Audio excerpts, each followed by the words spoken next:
కోరుతా ఉన్నా. ఎవరికైనా తల్లులు ఉంటారు, చెల్లెలు ఉంటారు, బిడ్డలు ఉంటారు. రేపు మీ పిల్లలకు కూడా ఇట్లనే ఉంటుంది. అలాంటి వాళ్ళ వ్యక్తిగత జీవితాన్ని ఈ రకంగా సోషల్ మీడియాలో పెడితే మీరు సమర్థిస్తారా? ఒక్కసారి ఆలోచన చేయాలని చెప్పి తెలంగాణ ప్రజానికాన్ని వాళ్ళ కోరుతా ఉన్నా.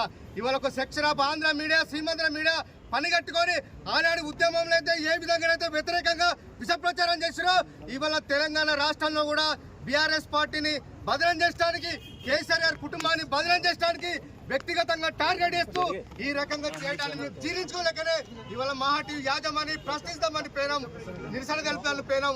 ఇవాళ దానికి ఆడ జరిగిన సంఘటనలకు ఇవాళ ఈ రకంగా చేయడం మేము తీవ్రంగా ఖండిస్తున్నాం. ఇప్పటికైనా పోలీసులకు చిత్తశుద్ధి ఉంటే మా పార్టీ కార్యకర్తలు వివిధ పోలీస్ స్టేషన్లు ఏదైతే ఫిర్యాదు చేసిరో వాటన్నిటి మీద సమగ్రమైన విచారణ చేసి వాళ్ళ మీద చర్యలు తీసుకోవాలి. మా మీద చర్యలు తీసుకోవడం కాదు, వాళ్ళ మీద చర్యలు తీసుకోవాలి. ప్రజాస్వామ్యాన్ని కాపాడాలనే ఉద్దేశం ఈ రాష్ట్ర పోలీసులకు ఉంటే నిష్పక్షపాతంగా విచారణ చేస్తామనే ఉద్దేశం ఈ పోలీసులకు ఉంటే వాళ్ళ మీద చర్యలు తీసుకోవాలని చెప్పి మేము డిమాండ్ చేస్తా ఉన్నా. ఈ కేసులకు మేము భయపడం. మా నాయకుని మీద, కేటీఆర్ గారి మీద చిల్లర మల్లర స్టేట్మెంట్ ఇస్తే చిల్లర మల్లరగా సోషల్ మీడియా చిత్రీకరించి పెడితే ఇప్పుడు కాదు ఎప్పుడు కూడా మేము ఉపేక్షించని చెప్పి సందర్భంగా హెచ్చరిస్తా ఉన్నాం.